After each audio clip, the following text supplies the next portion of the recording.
நீங்கள் அப்போஸ்தலனாகிய பவுலை குறித்து வேதம் சொல்லுகிறது. இப்போது கடலை கடந்து வருகிறான்.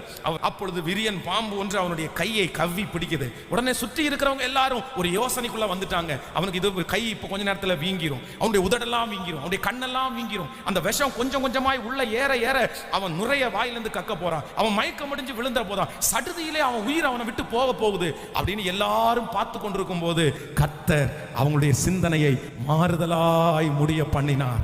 மாறுதலாய் முடிய பண்ணினார். அவனுக்கு வீக்கம் வரல, அவனுடைய வாயிலிருந்து நுரை தள்ளப்படல, அவன் விழுந்து சாகல, அவனுக்கு ஒன்றும் நேரிடாததை கண்டவுடனே அவர்கள் எல்லாரும் கர்த்தரை மகிமைப்படுத்தினார்கள். என் தேவனாகிய கர்த்தருடைய பிள்ளையே, உன்னை சுற்றி இருக்கிற நிறைய ஜனங்கள் உனக்கு இதுதான் நடக்க போகுது, உனக்கு இதுதான் நடக்க போகுது, இந்த மாதத்தில் உனக்கு இது நடக்கும் என்று உங்களை சுற்றி எதிர்பார்த்துட்டு இருக்கிற கண்கள் ஆச்சரியப்படுகிற அளவிற்கு என் தேவனாகிய கர்த்தர் காரியத்தை இதோ மாறுதலாய் முடிய பண்ணுகிறார்.